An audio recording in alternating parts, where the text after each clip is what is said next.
They say sometimes in the hood, people don't care if they live or die. And a lot of y'all probably don't really understand that. But as someone that really grew up in the hood, as someone that's been involved with incarceration, that's our typical mindset. And it's not because we don't care about life or death. It's because nobody really cares about us. And by proxy, we don't care about ourselves. Life, death, prison, it's all the same for us. And in the end, all of us are trying to do the same thing, just survive. Welcome to Menace to Society. Now, before we even get into the video, I have to give y'all a resounding round of applause because y'all did not have to snap on the views, likes, and comments on this last video. It's crazy to say that literally our first video at the time of me recording this has 50,000 views. I have no idea what a view count is now, but my God, I just want to say that I'm eternally grateful. And if I could metaphorically give all of y'all head right now, I would. But pause on that. And without further ado, man, let's get straight into the video. Our story starts off with our two main protagonists. Well, really, it's one main protagonist and his silly little sidekick that literally smokes anybody in his path, but that's besides the point. Today, we have the Brothers of Destruction. And I really just said that because our main character's name is Kane. You're probably like, oh, so this must be The Undertaker. No, this is O-Dog. But anyways, they go into the store to grab some 40s, and in the midst of doing this, they're talking about this party that they're going to go to. Man, is it going to be some bitches there? Man, it's going to be a gang of hoes in there, man. I mean, bad hoes, ugly hoes, tall hoes, light hoes, dumb hoes, bright hoes, in the face and out of sight hoes. I mean, it's gonna be all types of hoes in there. Like we gardening or some shit. Man, O-Dog, will you shut your dumb ass up? So they go in the back and they grab these 40s. Now, I'm not gonna hold you. The little Asian girl that's in there, she cleaning and all that. I said Asian girl, but that's a grown ass woman, my fault. Your boy sent off that scissor. No, I'm just playing. But why is she rushing them like that? Hurry up and bite. Oh my God, that's where that came from? Bro, I'm learning something new every day when I'm making these videos. But they racist as shit watching them. O-Dog is in there trying to tell them that they gonna pay so to stop pressing them. And they should have listened because they kept pressing him and he pressed that motherfucking button. And by button, I mean the trigger on that Glock. He wasn't even gonna shoot him though, bro. He literally was about to leave until the Asian guy said, I am Liu Kang. You know, bicycle kick gang. All right, my fault, that was crazy. But he really did tell him that he's sorry for his mother. And that's crazy. You don't talk about another man's mom, especially when you some Asian guy or a white dude. Or, bro, we not letting our own brothers and sisters get off with mama jokes like that. Not no one like that. That was crazy. But you're not even black and you saying that, oh, you know you about to get smoked. Bro did him dirty, bro. I mean, they did him like FBG Duck in the middle of downtown Chicago. I mean, So then he grabs the shorty and he tells Kane to clear the register out. He goes in the back with her. They in the back arguing. And bro, they is not arguing over no General Tso's chicken, bro. They back there really getting into it. He asking her to give him the videotape. Give me the security footage. She not going. So now she's going to the upper room, yo. I mean, he really put her on a first class escalator to God.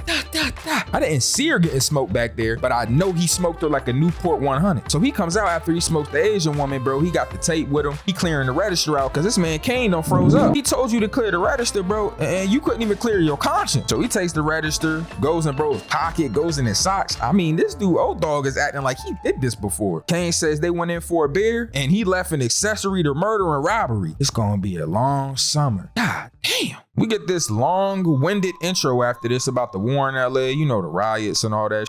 People getting beat up. You remember what they did to Rodney King and shit back then, yo? They really punished him for no reason because he was walking. Matter of fact, I think he was driving while black. That gets you beat by 8 grown men with batons? Like, that is wicked. Anyways, Kane's explaining his little upbringing. Talks about how his pop sold dope and how his mother was a heroin addict. He says that his dad had some regular jobs sometimes, you know, electrician, plumber, gas station attendee, Twitch streamer, but at the end of it all, he just sold drugs. He says that his parents was mad that they had him. That's really up, especially when you that young to know that your parents is mad that you there. Anyways, Kane little ass snuck out when he wasn't supposed to. This guy right here on the step is Purnell. Showed him how to hold a gun, all types of shit. Raised him up to be a street. But instead of breaking the cycle, he had this little breaking the law. Now he just a street. Anyways, his mom brings him in. She in there shooting up dope. This dude sitting across from Kane's dad talks about how, man, your motherfucking girl look tired right now. Hey, who the fuck is you talking to? Matter of fact, motherfucker, don't you owe me some money? Man, I ain't got your money right now. Well, motherfucker, you better have my money. better have my money. I feel like Rihanna right now. I think I'm playing. Man, I just did 5 years in the joint, man. I ain't worried about you and your little pistol. You got a little 38. You think you peanut live? Man, who the fuck is you talking? You know what? Ooh, I'm about to do this. I'm about to do what? Hey, shut your lame ass up. Suck my dick. As soon as he said it, bro, that's one sentence that's definitely getting you smoked. You call a street a bitch, tell him suck your. Inviting that man to your private parts? Oh yeah, you getting smoked. Just like that.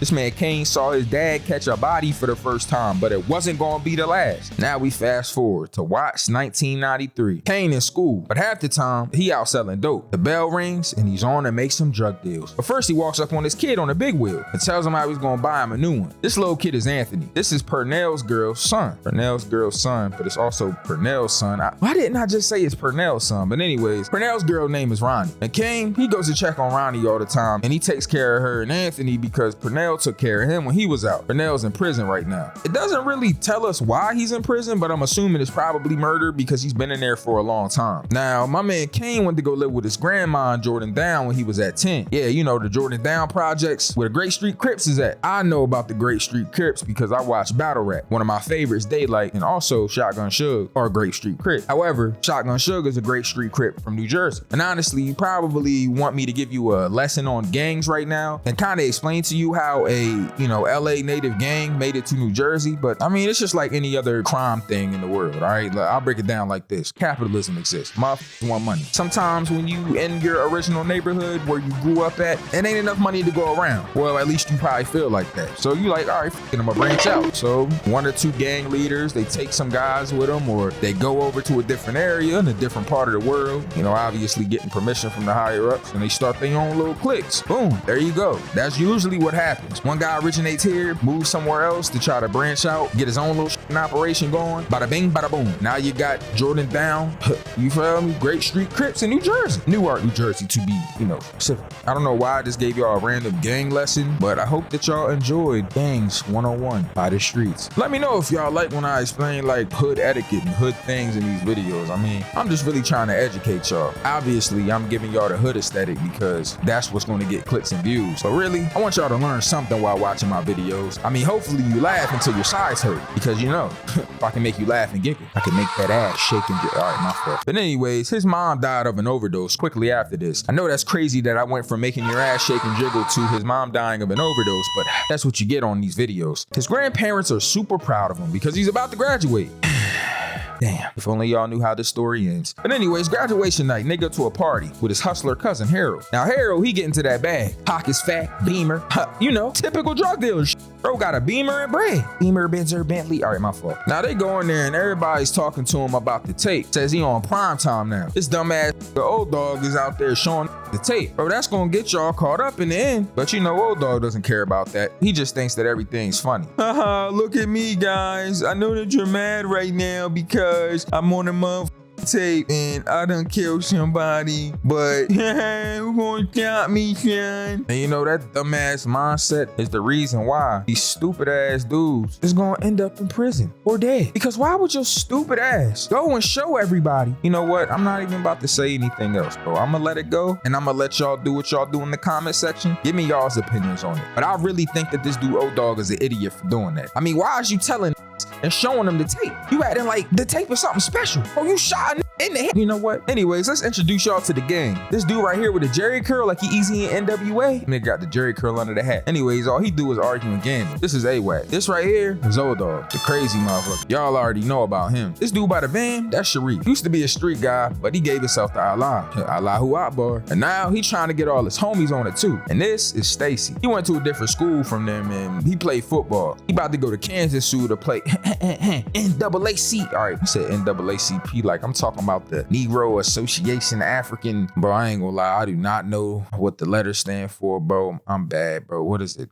National Association for African and Colored People. I think that's what it is, bro. I sound so ignorant right now. I could have Googled that, but I didn't. And a lot of times I would get the editor to cut it out, but I'm gonna leave that part in because it's funny to watch me fumble. Anyways, he's about to go play NCAA football, bro. Golly. Now they leave the party and they go to this gas station. They got the homeless dude about to clean the car, bro, but they showing them all. Man, I don't like how y'all hating on the homeless dude. Like he just trying to get it back. And y'all mad at him and y'all putting $3 in the car? Broke ass. Anyways, Harold and Kane together in the car. They stop at this red light. Bro, I know y'all heard G Herbo, bro. Do not stop at them lights. Dudes run straight up on the car, bro. They seen the beamer and they put the mop beam to you. Man, get out the car, cuz. So at this point, bro, Harold in the car and he tells Kane to go because he ain't going out like no chump. Now, as soon as he's about to reach for his gun, bro, they just smoke his ass. Fa, fa, fa, fa, fa, fa. And Kane ends up getting shot in the shoulder. Now, the friends pull up as the other guys pull off and they take Kane to the hospital. He stays in there for a week and Ronnie comes to pick him up. Now, he's out of the hospital, bro. He's doing all right. And O-Dog comes to get him. They about to leave, but the grandparents want to talk. Wants to talk to him about all the trouble they've been getting into. Gives him this long ass lecture about how thou shalt not kill. They is not listening to that. They end up leaving and talking shit about how his grandparents are being too religious and praying to a white Jesus. Damn, they acting like black Israelites right now. And thou shalt not kill. Grandson, are you listening? Cause Jesus said that you shall not kill. And that your grandmama is gonna bless me with some top tonight. That head is righteous, just like our righteous God.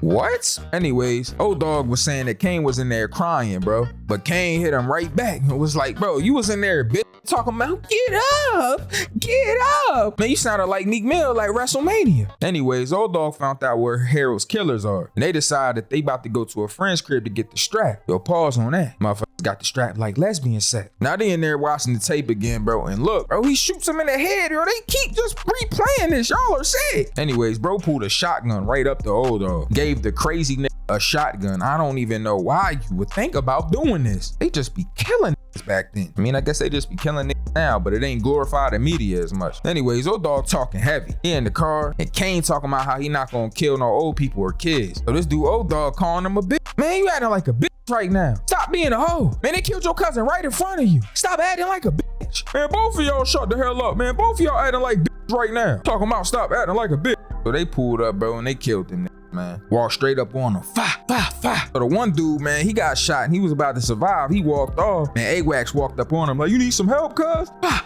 fa, fa. Smoked this dumb ass. Now my man can't go home. He sleep it off, bro, but he said that shit didn't even help him. Like that shit didn't make him feel no better or worse. He just felt numb to the shit. So we go to Ronnie crib. He started playing boxing with Anthony. This man Anthony talking about, I'ma beat your ass. And obviously his mom's mad about him cussing. Bro, little kids be bad. Nowadays they call them YNs. You know what I'm saying? They be listening to NBA Youngboy and wearing shiesties and shit. But back then, I guess, you feel me, just little badass kids cussing. I mean, shit, I got a little homie from my hood, man. We call him Baby G. And this bad as shit, bro. He been bad since he was like 3-4 years old, bro. Remember one time he came up to me, he probably like 5. He's like, yo, Sin. Oh yeah, by the way, I don't know if y'all know this or not, but I am Sin. Like from Sensei, it's me. I've seen some of y'all commenting that, but like it's very obvious that it's me. I just, you know what? I'm not even about to say anything, bro. Y'all knew it was me.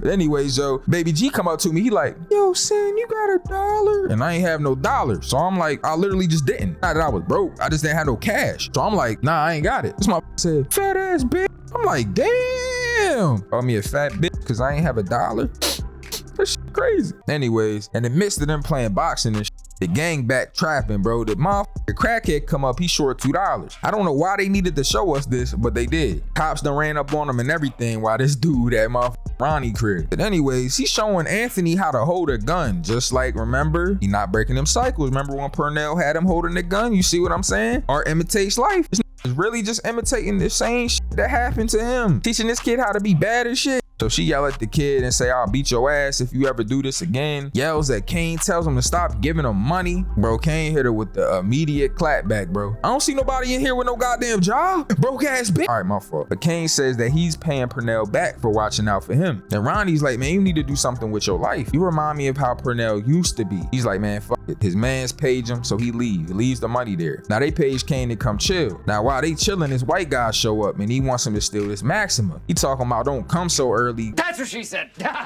Next time, cause I go to bed at 2:30. Motherfucker, he came at like 1 p.m. That's not early. Are you scared to come to a black neighborhood? What, you scared? Huh, but you ain't scared enough to have us steal for you. Get your whole ass out of here, man. Which is crazy. Bro just trying to get a car. Anyways, they steal the Maximum, but the cops stop him. They try to run away, but the dog ends up finding them. And now my man Kane with the jail, bro. O-Dog didn't get any time cause he's a minor, but my man Kane, he had to do a little bit of time. But since it was his first, actual offense, they reduced his charge to attempted joyriding. Now, this is one of the funniest parts of the movie, bro, because this crackhead come up, right? He like, man, I got these cheeseburgers, man. Old dog don't want no damn cheeseburgers. Bro about to leave. He like, man, I'll suck your man. What you say to me? Man, I'll suck your dick. Bro killed the crackhead, bro. Bro told him he was gonna suck his dick. Hey, yo, pause on that, bro. The crack is not that important, bro. You about to suck dick for some crack? Bro shot him and then asked his friends if they wanted a cheeseburger. Said he got it from a base head. We seen you kill him. Shit is wild. So anyways, Kane's in jail, bro, and they find out that his fingerprints matched the bottle in the store. So this old ass cop, you know what I'm saying? He black as shit, bro. He talking about, listen here a little bit. Master some questions. He trying to get him to slip up and shit. Switching the time around from 11:15 when he bought the beer to 12:15, all types of shit. But bro didn't fold, and they ain't had a tape, so they ain't have nothing on him. Bro got out, but now he all sick. He throwing up upstairs and shit. Sharif talking about stop praying to that white porcelain toilet. Bro upstairs sick, boy. Like, what you got, the bubble guts? Pussy ass. But anyways, they end up taking him to go get a new car. In the midst of that, Stacy telling him about them going to Kansas and saying that he should go with him. He also asked about Ronnie, but he like, man, I ain't fucking Ronnie, man. Purnell kicked my ass. Hold on to that thought. But anyways, they go to get his car, bro. But now he got his car and he ain't got no rims on it, so he want to jack somebody. So he ends up robbing this for his rims and his radio and some double cheeseburgers, man. Bro had him at the drive-thru ordering him a burger. Let me get a burger with fries. I said cheese, ass. Oh, fuck, can I get cheese on there? Yo, please call the cops. Yo, this nigga is about to kill me. What you say? But not my fault. He also took the dude jewelry. Now he riding around with the dude jewelry, money, his radio, his rims. He took the money he stole and he went and bought some crack. Nigga cooked it up right there. Said his dad taught him how to make any drug. Sound like my dad. All right, my fault. But anyways, he meet this shorty named Rainey. He block her in, yo. He meet her at the park. He getting her digits and shit. She's gonna be very important, so hold on to that. I think her name is like Irene, but they call her Reenie or something like that. I'm gonna keep it a band. I'm gonna just call her Irene because it might be Eileen though. Eileen? I don't know, bro. Reenie. I'm gonna just say Reenie, bro, for the rest of the video because I really forgot about this bitch. She ain't important. But anyways, his friend's making it hot, bro. Stacy and motherfucking AWACS over there talking about, and stop trying to be a Mac Daddy, hoe ass nigga. You don't get cuz. Now Sharif dad pop up at the picnic. He go to the table, they talking and complaining about Sharif to him and shit. And this kind of translates into the next scene where Mr. Butler is talking to Sharif and Kane comes in. He tells him how he wants to leave and go to Kansas. He tells him that being a black man in America, man, it's tough, that the hunt is on and that he's the prey. All he wants his boys to do is just survive. He tells him that Sharif used to be in a lot of bullshit and that religion ended up helping him out. And he doesn't care if it's Allah and not Jesus. He just wants his son to do well. I don't even blame him. Like I said earlier, man, Allahu Akbar. I found Islam recently and it really has changed my life for the better. Sometimes religion can do that for you and sometimes it can't. Either way, as long as you doing better, that's all that matters. Now they leave, him and Sharif, and the cops end up stopping him for being black in a good car. I know a lot of y'all have probably faced this before, but if you have anything nice and you're black, people wonder how you got it. And they just assume that you sold drugs. Now in this case, this nigga really sold drugs, but that's besides the point. Anyways, they beat the shit out of him, bro, and they end up throwing him in this Hispanic hood. And these Hispanic dudes find him all beat up in the alley and shit, but they cool. They ended up actually taking him to the hospital. Now Ronnie shows up at the hospital to see him. But before that, she's talking to Anthony and explaining to him how black people they have a tough time dealing with police. Police don't really like black people. I mean, it's a tale as old as time. We see it all the time in the media. It's unfortunately glorified for some reason, but I mean, hey bro, we've seen all the horror stories. Like I mentioned earlier about Rodney King, this happened and caused a lot of the riots to even happen in LA around this time. Now Ronnie go to see him and tells him that she got a good job and but it's gonna be in Atlanta. Now bro goes to the bathroom, but when he comes out, she tells him, Kane, I want you to go with me. You either gonna end up dead or in jail. She kisses him on the cheek and tells him to think about it. He was just sitting there thinking about what would happen if he stayed and what would happen if he left. And how he didn't want Anthony to grow up and go through all the shit he did. We're now in the middle of the summer. Now everybody's about to leave. Ronnie and Anthony, Stacy and Sharif. So they had a little kickback. Sharif talking and lecturing a bunch of shit. And that's where we get that. Nobody want to hear that shit. Sharif. Now Ronnie, she make everybody go outside to smoke weed and shit. Anthony done snuck out and shit. But she asked this dude, Kane, to go in and talk to her. Now she go in the crib and they having a conversation. He like, yo, why ain't you been talking to me? Are you going or are you not going? Eventually, Kane decides that he is gonna go with her and they end up having sex. Now I know a lot of y'all, are probably like, oh, that's why Sin said hold on to that. Well, yes, that's exactly why I said hold on to it. Now I know before I said that Purnell was gonna be mad, but they ended up anyway. And this leads to some problems because now this man Kane feels connected to Ronnie, and Chauncey, his drunk perverted ass, keep feeling up on her. I ain't gonna lie, I would've did the same shit to Chauncey. So my man grabbed old dog gun, start pistol whipping him, beating the shit out of Chauncey in there. Bam, picky, Mickey, maka, muka, baka. Bro, he started wilding on him. This led to Chauncey snitching on him about that tape, bro. I swear to God, bro, he got his ass beat and started snitching. God damn, the ass whooping was that egregious? Bro, that shit is wicked, bro. I ain't letting nobody just beat my ass either. But I'm not about to get my ass beat and then snitch. Like, what the f? You know what? Anyways, that girl Renee, she pregnant. She called him, bro, and this like, yo, I ain't got no time for that. She said, you can take a life, but you can't raise one? And I ain't gonna lie, that hit hard. I said, God damn. That is facts, though. How you taking lives and you can't raise one? You wanna take care of another son, but not your own son or daughter? I'm just saying that shit is wicked. That pussy having is doing wild shit nowadays, man. So Kane and Ronnie go to visit Purnell, and this is a very impactful part of the movie because Purnell gets to talking to him and explains that he knows that Ronnie feels how she feels about Kane, that it's okay. Kane also gets to tell him how he felt like he was his dad, and Purnell tells him that the letters that he sent them had got him through a lot of his stint. He tells him to go be with Ronnie, she's a good girl, and to take care of Anthony. Teach him how the way that we grew up was bullshit. Don't raise him to be how I raised you. And that's a really important part of the movie because this thing right here is what had my man Kane about to try to change for the better. But you know, every dog has his day.